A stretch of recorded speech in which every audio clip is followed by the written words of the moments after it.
Ooh, it's ugly, but it worked.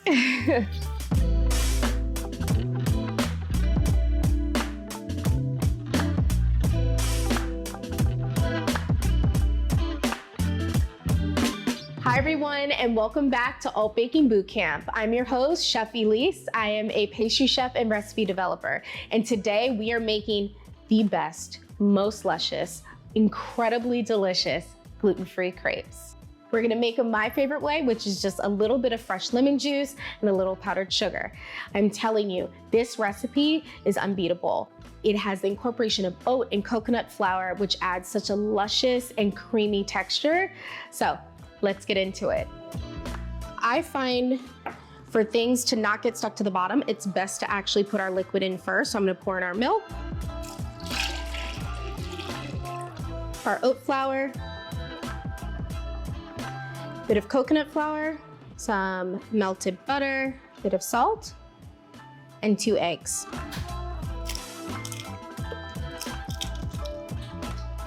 We're going to add our lid back on, pop onto our base. We're gonna start it out low. And then we can slowly increase the speed.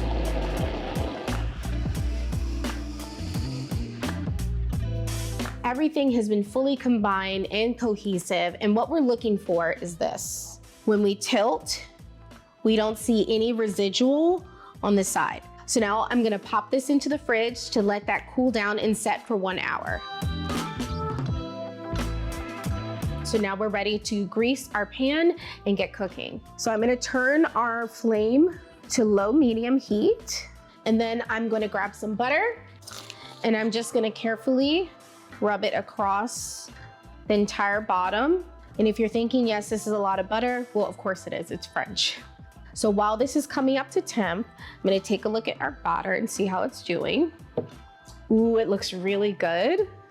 It's light and foamy. So that's getting nice and hot, and you're starting to see the little bubbles in the butter. So that means we're ready. We're gonna pour roughly about 1/3 cup into the center of our pan.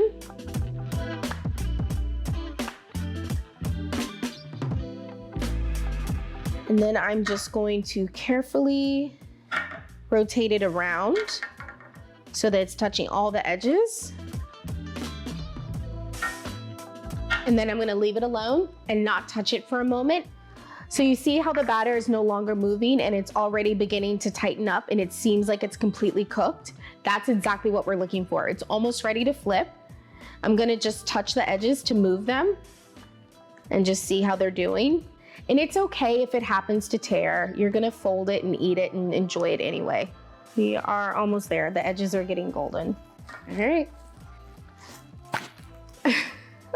You can just smooth it out and just bring it close to your edges. Let it cook for probably about another 30 seconds, and then you're gonna transfer to your plate.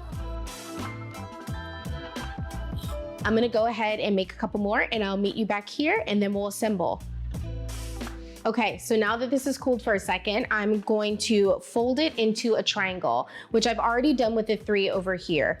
So you just simply fold it over and then fold it over, just like that. And you just pop it over here. And you just gently place it down. And then you can just top it with your favorite things. I'm gonna put a little lemon juice across the top. And we have just a really easy fine mesh sieve. I'm gonna pour in our powdered sugar, and then we're just gonna dust it atop. It's beautiful and it's delicious. And I'm telling you, these do not disappoint. I'm gonna finish dressing with some beautiful berries. Just pile them in there however you like.